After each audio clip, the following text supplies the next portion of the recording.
Okay, today let's talk about outsourcing logistics, primarily U.S. logistics and 3PL and 4PL overseas. And you know that by saying logistics, I probably mean transportation management, fulfillment, dispatch operations, outsourced. With the sheer, volume of goods transported in the U.S. and growing companies, especially companies that are run and operated by immigrants.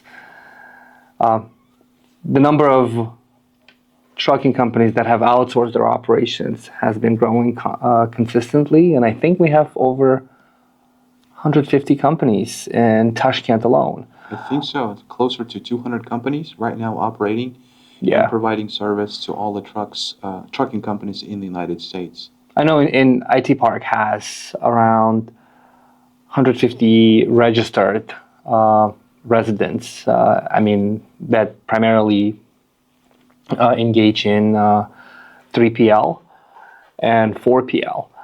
Now, my question would be as follows: what are the major problems that that we have, or companies that are working in the U.S. also have with outsourcing their operations to other countries, including our own?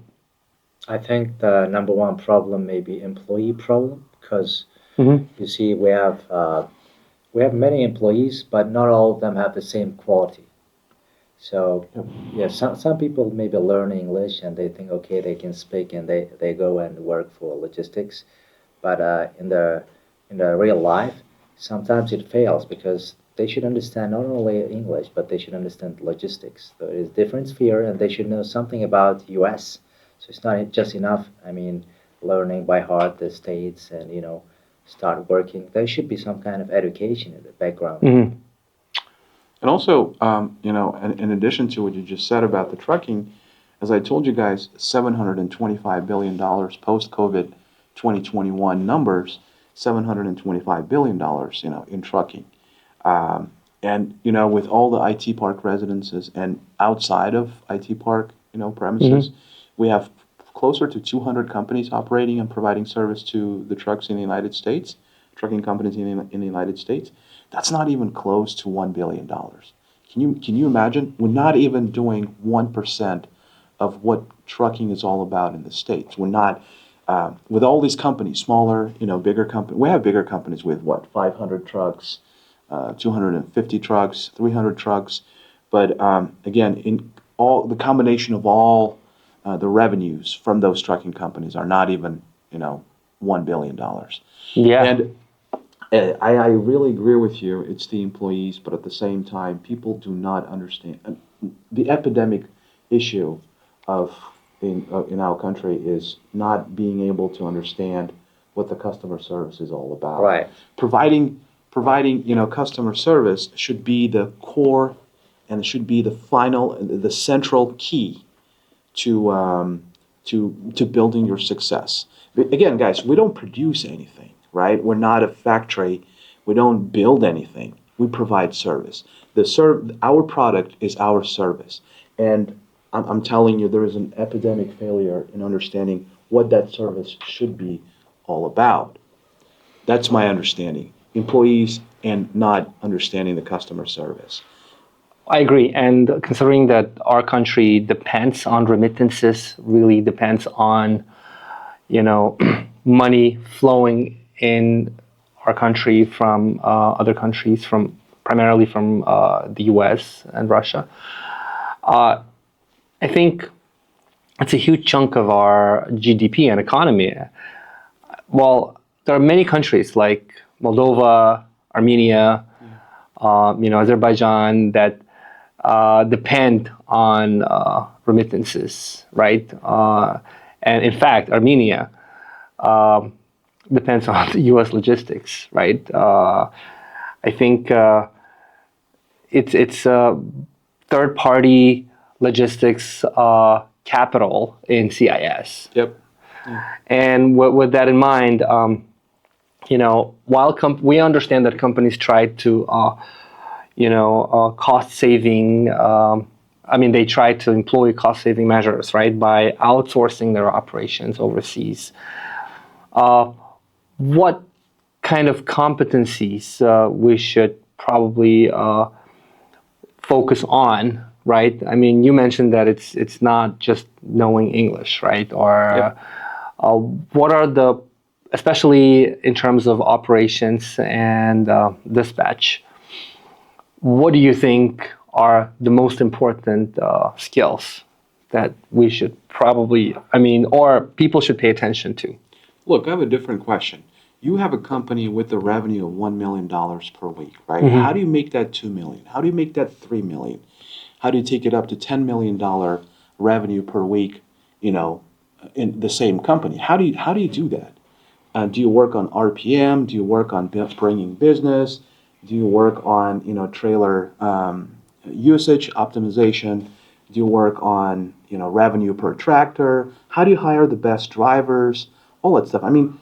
So overall, how can we help the companies that are struggling to make more money, right? Well, it's another way of saying how do we measure performance, right? KPIs, but a lot of KPIs really, your KPIs often depend on, the competencies of your workforce, right? Of your core staff.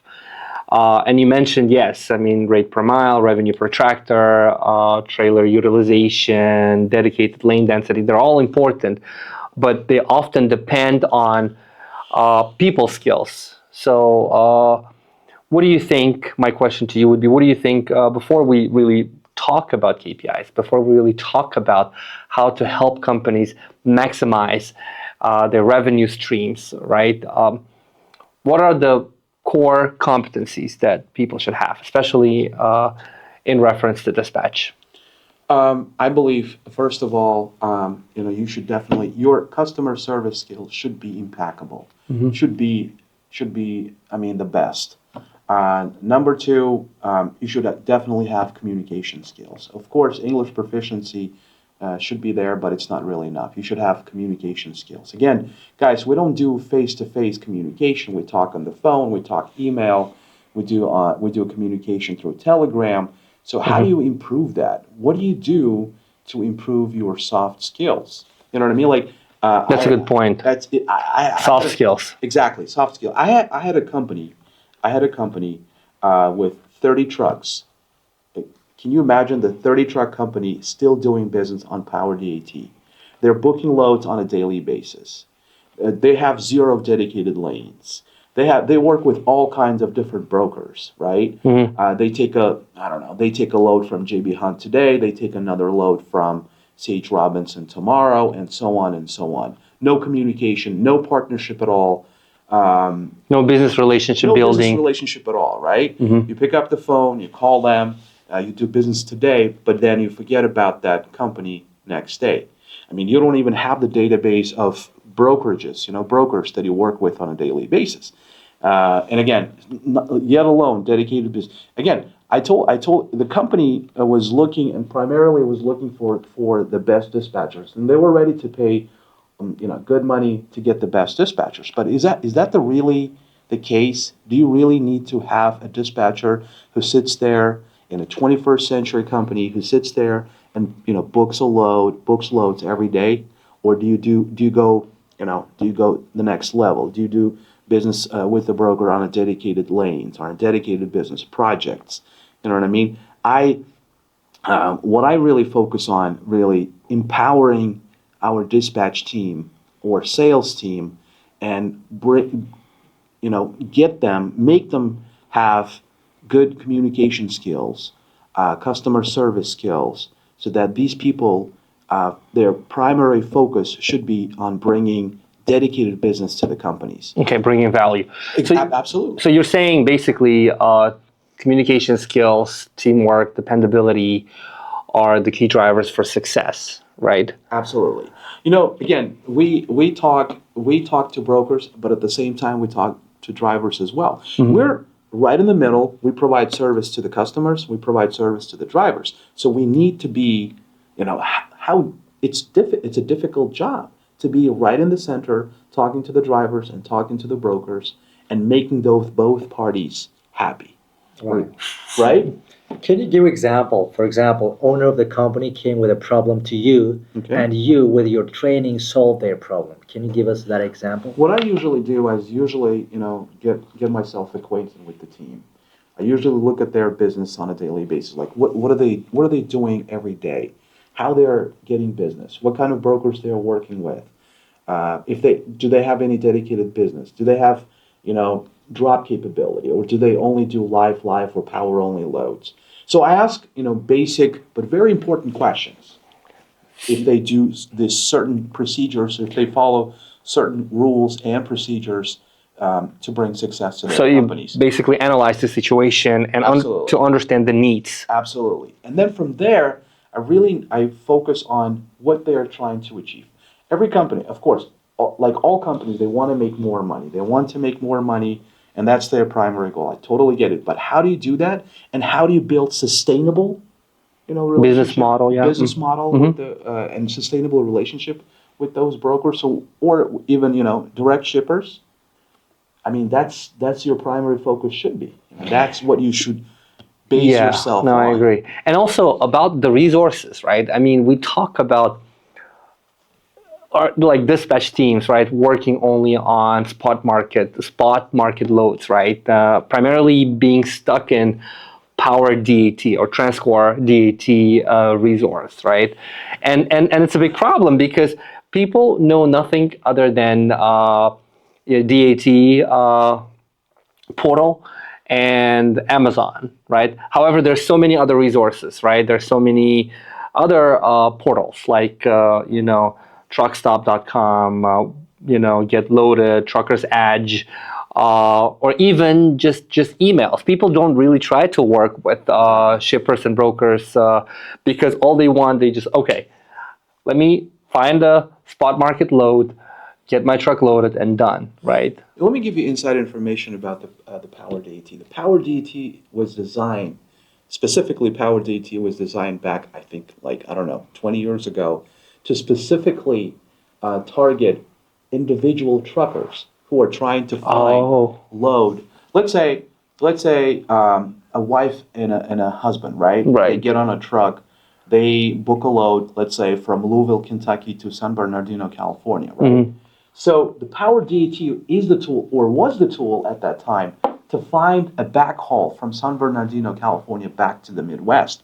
That was there because all the brokers, they were coming and they were, they were putting up their loads for individual take. Now, guess what? When you talk to different brokers, and when I ask them why do you not have these loads on Power DAT, the only time that certain brokers get face to face with Power DT is when they announce their load that is being failed. Can you imagine that when they need a recovery?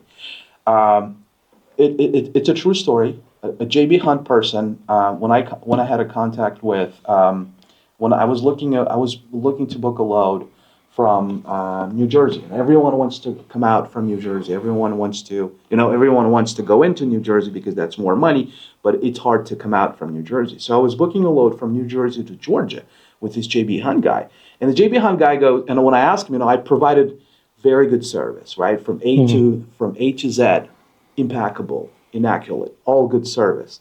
When I asked him if it's a dedicated lane, he told me it's a dedicated lane, but he needed a recovery. That's why he was posting his load on Power DAT. Now, when I said, can I get on it? Can I get that as a dedicated lane? He was telling me, no, I already have primary and a backup secondary carrier to do this load.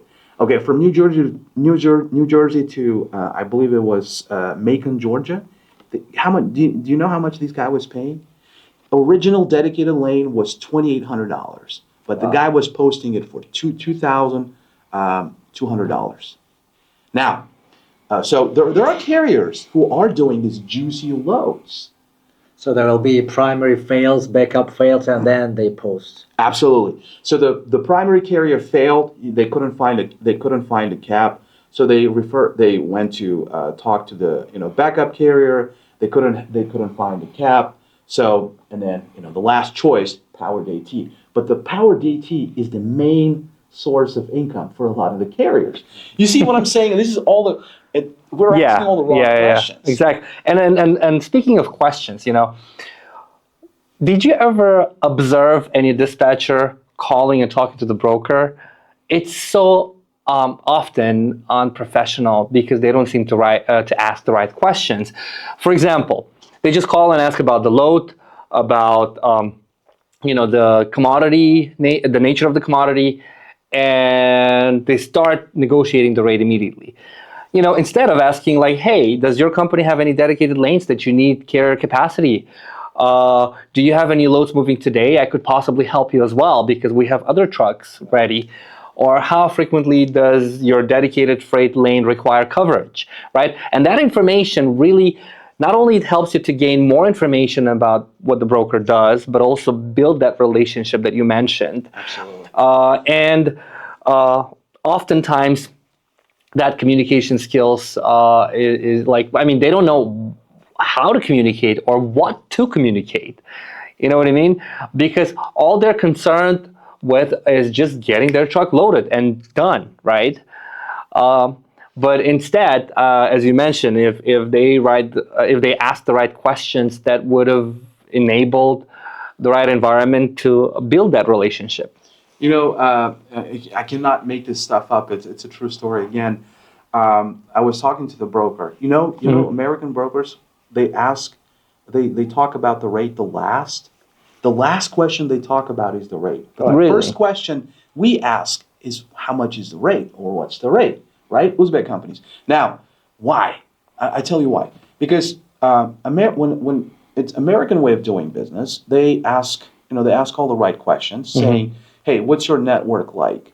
Can you do this on a daily basis? Can you do it every day, 5 times a week, and all that stuff? Can you actually haul, let's say, water? I don't know. Can you haul furniture, floor-loaded stuff? And of course, everyone does palletized. Can you, for example, haul sugar, flour, all that kind of stuff, right? So when they ask all the questions, freight, the volume, can you handle the volume? Actually, they even ask about network. Like, for example, if I'm a broker and if I give you a load from, let's say, from Nashville, Tennessee, right? I want to make sure what happens if that truck of yours is broken. Do you have the capability to repower the load yourself? How high is your tender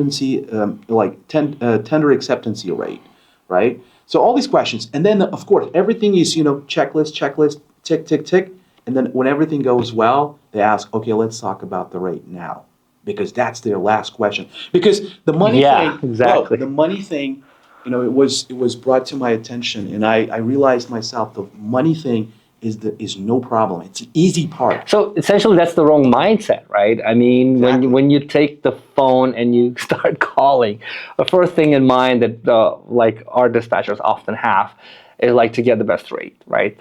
However, the expectations are different, right? On the other line, essentially. Absolutely. No, let me.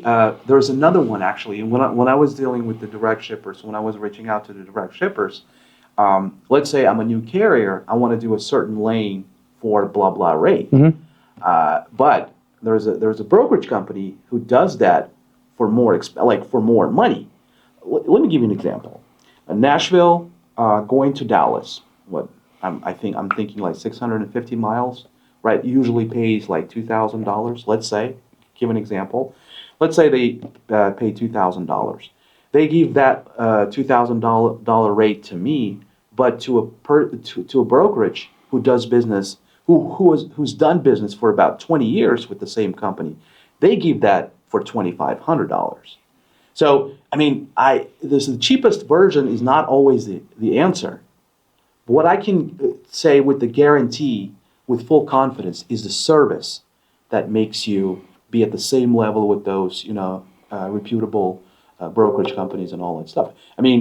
Your focus should be not to make the dollar today, but your focus should be how to make that dollar consistently. Right. How to work on the partnership, how to build that partnership, how to maximize your profit on a daily basis.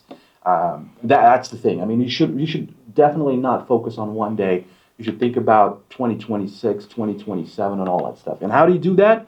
How do you, if you have enough, let me say this, if you have enough partners that you work with, and they're ready to give you their freight with good rates, then you can just go ahead and hire drivers because those Exactly. people, Yeah. your attraction should be the freight volume, not not just to be able to attract the drivers. Right, and that's the main problem because now because dispatch teams don't pay attention to such issues that you mentioned, they're stuck, at one cycle. They don't grow. They cannot expand their operations. That's because this business is built on relationship. Another thing,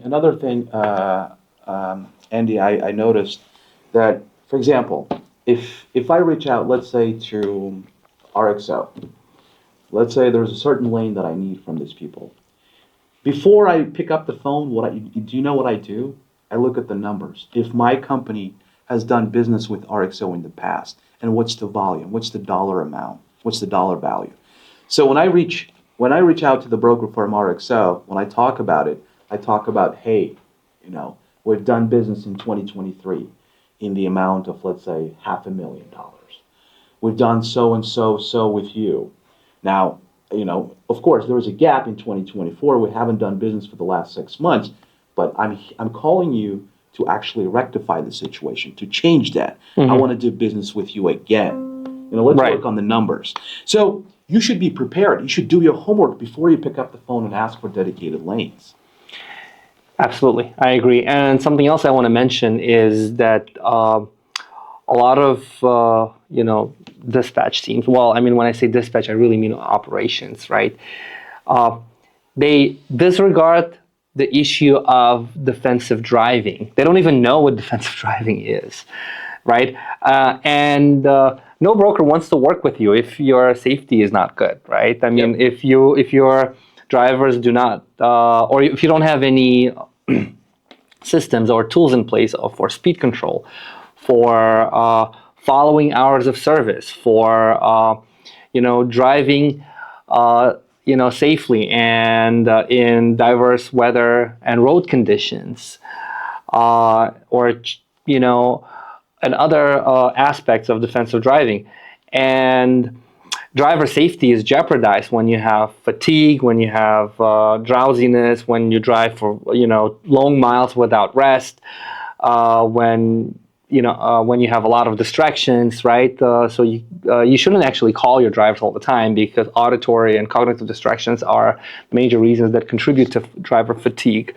And the main problem I see is that dispatch teams are not trained in those aspects. Absolutely. The driver, we talk to drivers on a daily basis. So the question that I ask the drivers, how can we make your life on the road better? The number one thing that they say, of course, these guys, they're big heroes on the road, right? These guys they're out on the road for 2 months without seeing their families.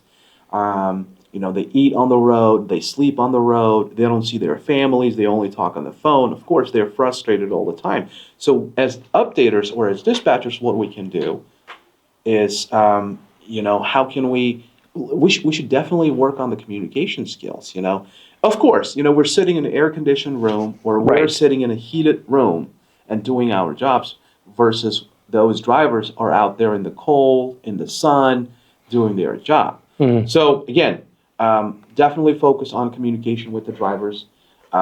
Simple thank you so much for doing this job, or thank you so much for being a driver for us, really makes the world for them sometimes. I agree.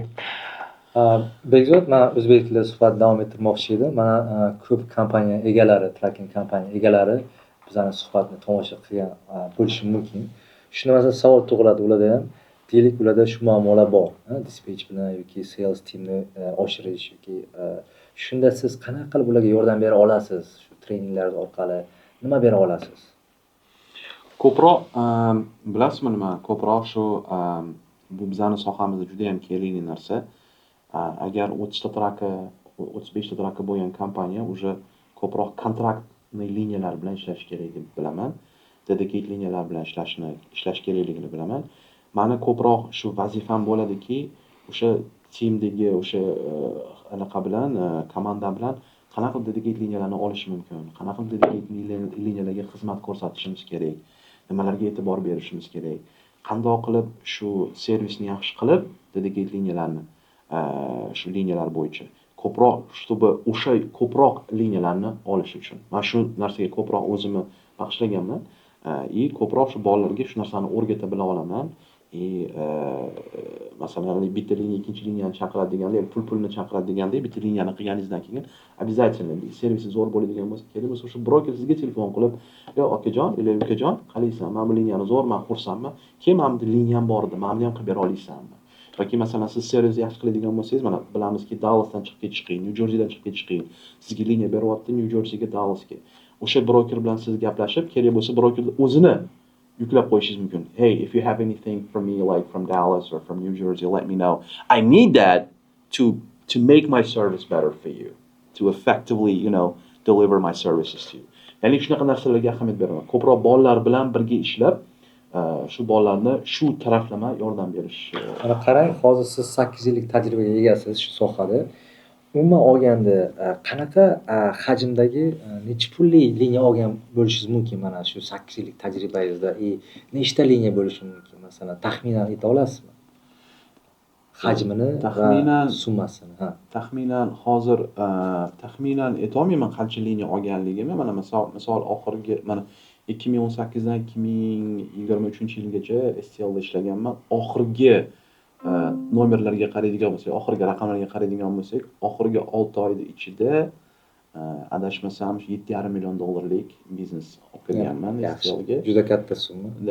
Lekin bu bitta liniya emas, конечно, bu menimcha kamida shu bir yo 11 tami yo 10 tami liniya bo'lgan.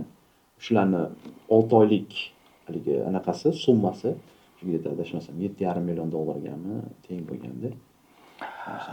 Okay, so my last topic would be, carrier monitoring, right?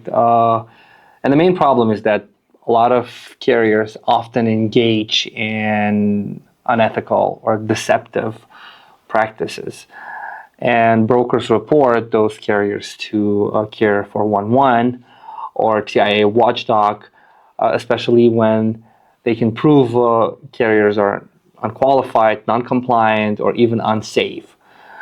And these issues often involve double brokerage, unsafe driving, load hostage, no show, no call, canceling loads after accepting them, in-transit agreement modification, and persistent canceling. So those are the issues that companies engage, especially carriers, right? And they often panic when they get reported to 411, right? Because that really shows other brokers that so-and-so or such and such company is not consistent or is not reliable. So how do you go about those issues in your company? Number one issue up until recently, it was double brokerage. But what I really think is number one issue in Uzbek companies or in Uzbek-run companies, it's lying. Lying. Yeah, we do lie on a daily basis. We do lie every day. Make a lie. What do you mean lying? When what? Could you give me an example absolutely. of lying? In capitalistic world, if you want to do business, if you want to go further and further, number one thing, you shouldn't really lie. Because in business, whatever, in American life, there's a saying, honesty is the best policy. Yes. Honesty is the best policy means it's good for business, it's good for your personal life, and it's good for everything, right? Number one issue I face, in different companies is when people lie. Let's say your company, you booked a load for a team, but you actually have a strong solo. Okay, let's say that load is from Portland, Oregon, going to Dallas, Texas. okay? And you book that load with the broker saying it's a team load, and it's a team drivers and everything, but you actually have a strong solo. So what happens is, in the middle, you know, when you reach Arizona, when you reach New Mexico, this driver is extremely tired. He wants to take a nap. He wants to go to sleep. What we do is when we call him, or we don't pick up the phone, we disappear for a while when the brokers call, and when they finally reach you, we make up a lie. You know, we don't Make up a story. we make up stories. You know, the truck broke down. It's the weather. We don't say I had a solo driver. The solo driver was tired, so he took a nap. I'm sorry. So that's why I disappeared for about 3 hours. You know what I mean? Without any communication. So number one issue for me, and I really hate, is when people lie. Okay, so I agree, but companies, MCs, trucking carriers, they lie. You mentioned, right? Or in other words, they're not always consistent, or they don't really tell the full story. Yeah. Right? So they don't disclose real state of affairs, but you can also say the same thing about brokers. So brokers are not always consistent, right? Brokers also engage in a lot of unethical practices. So do you know what to do when you really see a case where you're being lied at by the broker? So I had a story. I was booking a load. I was helping my dispatch team to book a load, and I was talking to a specific broker. We booked a load, but there were just a very small and final question that needed to be finalized. The guy asked, "Do you want it as a power only, or do you want it as a lot back in 10 days? Or in 7 days, I'm sorry." And I said, "I'll take it as power only." But the guy disappeared. I wrote him, follow-up questions, follow-up email. The guy disappeared for about half an hour, 30 minutes, 40 minutes.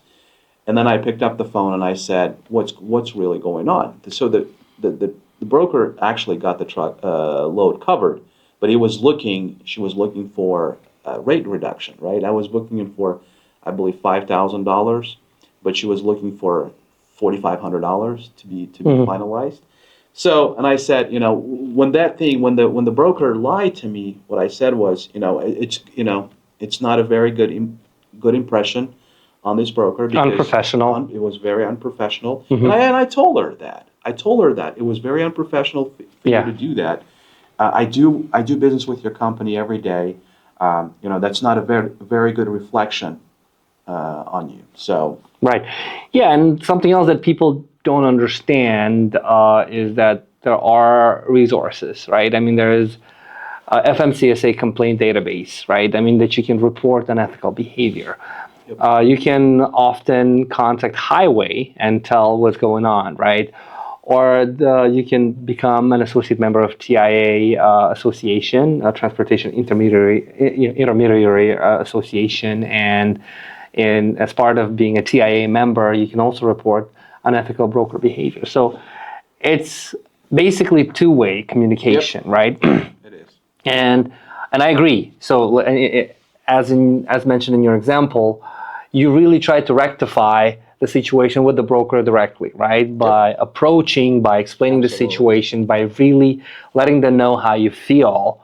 But if that doesn't help, there are other, ways. Tools, ways, and safeguards. Thank you. Thank you.